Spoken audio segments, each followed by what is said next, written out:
кээде ойлойбуз бузган жана нравалык көз карашы төмөн жеңил ойлуу аялдарды биз сойку деп коебуз да. Аларды кээде коомду бузуп атат деп күч органдары же болбосо коом өзү тартипке чакырганга аракет кылат. Ал эми саясий сойкуларды кимдер чакырыш керек?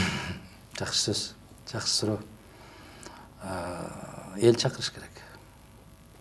Эл чакырыш керек. Эл ошолорго так ишеним артпай коюу керек. Эл алар менен аралашпай коюу керек. Илгери айылда ушундай болчу. Киши ууру болсо, аны жакшылык жамандыкка, тиги Куран окуган, бата кылган жерге да чакырбай койчу. Элден чыгып калды деген сөз. Бөлүп койчу. Элден чыгып калды деген түшүнүк болчу. Ууру болсо, жалган сүйлөсө, жакшы эмес эл менен мамиле кылса, арак ичсе, койчу ошону деп койчу. Азыр айылдагы эң кадыр барктуулар ошол уурулар болуп атпайбы? Ошол ууру болуп атпайбы эң кадыр барктуусу? Эмнеге? Себеп тыйыны бар. Коом оодарылып калды да. Мен айтып аткан ушул кайгынын өзү ушунда туруп атпайбы? Биздин көмөчүбүз көдө мындай болуп оодарылып, тескери болуп калды. Ошону оңдоп келгиле кайрадан ата баба кандай колдонуп келген болсо ошондой колдоно ал десең, сен артта калган бир инсан катары көрүп атпайбы? Биз кайрылышыбыз керек. Биз кайталы.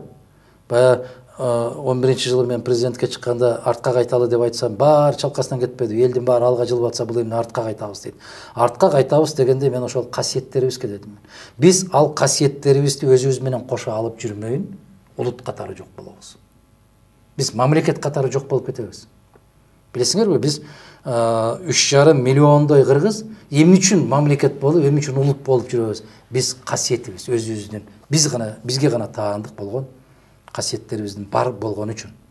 Эгер алга деп чуркай берген болсок, эртең тилибиз, тил кеткенден кийин дилиң, дилиң кеткенден кийин диниң, ошону менен баарын кетет.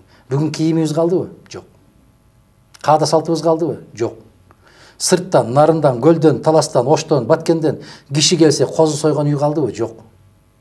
Ошол козуну жакшынакай кылып союп туруп, жириктеп дасторконго коюп аткан ошол үйдүн ээсинин баласы барбы? Жок.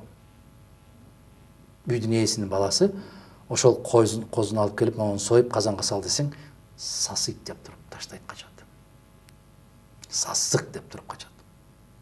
Ушул кыргызбы? Кече мен бир кайгы болгон жерге Куран окуттум.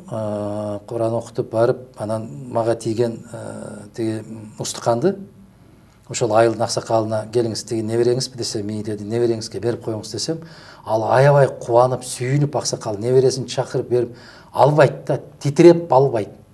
Кармайлана уят кылба кишини десе, учунан момундай кылып чымчып кармап алып кетип баратат. Чымчып кармап алып ар жака барып таштап коюп атат.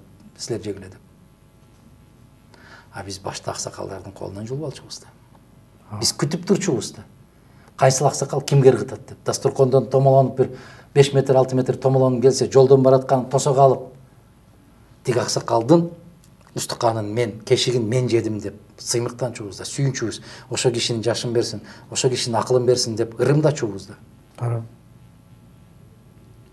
А бүгүн ошол койдун кайсы бир жилигин момундай кылып көтөрүп жүргөн кыргыз эртең кандай кыргыз болот? Ким болот эртең?